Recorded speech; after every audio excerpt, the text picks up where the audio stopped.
তুমি শুধু রাগ নিয়ন্ত্রণ করবে, তোমার জন্য জান্নাতের নিশ্চয়তা দিচ্ছি।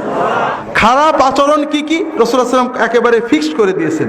বেশি কথা বলা, অহংকার করা, মানুষের সাথে রূঢ় আচরণ করা, কথা দিয়ে কষ্ট দেওয়া, গালি দিয়ে কথা বলা,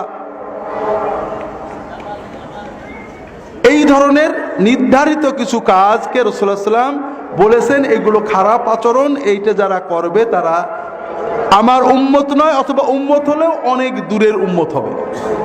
আর ভালো আচরণগুলো উনি ঠিক করে দিয়েছেন, সেটা হলো বিনম্রতা, যার সাথে কথা বললে ভালো লাগে, মিশুক, আল্লাযীনা মুআত্তাউনা আকনাফান, যারা বিনয়ী বিনম্র, রূঢ়তা নেই, আল্লাযীনা ইউলাফুনা ওয়া ইয়ালাফুন, যারা মানুষকে সহজে আপন করে নেয়, মানুষ তাদের কাছে গেলে মনটা আপন আপন লাগে, সৌহার্দ্য অনুভব হয়, যারা শোনে,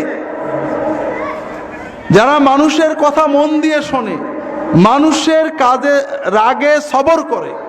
আল্লাহ রাসূল সাল্লাল্লাহু আলাইহি ওয়াসাল্লামের কাছে এসে একজন বলছে ঠিক এরকম, ইয়া রাসূলুল্লাহ আওসিনি, আমার একটা নসিহত করেন।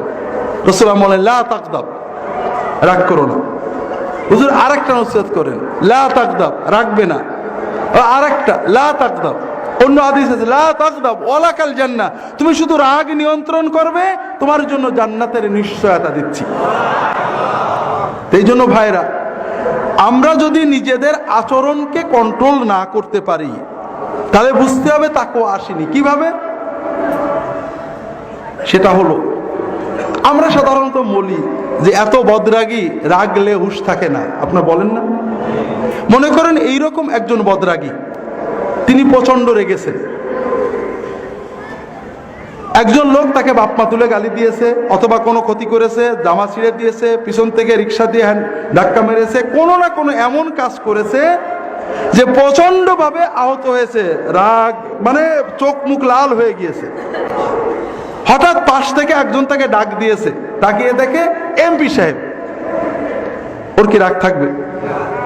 তাহলে বোঝা গেল এমপি দেখলে, প্রধানমন্ত্রী দেখলে, ডিসি দেখলে ও নিজেকে কন্ট্রোল করতে পারে। যখন আপনি আল্লাহকে দেখে কন্ট্রোল করবেন তখন বুঝতে হবে যে না, আপনার ঈমান আছে। কথা বুঝতে পেরেছেন?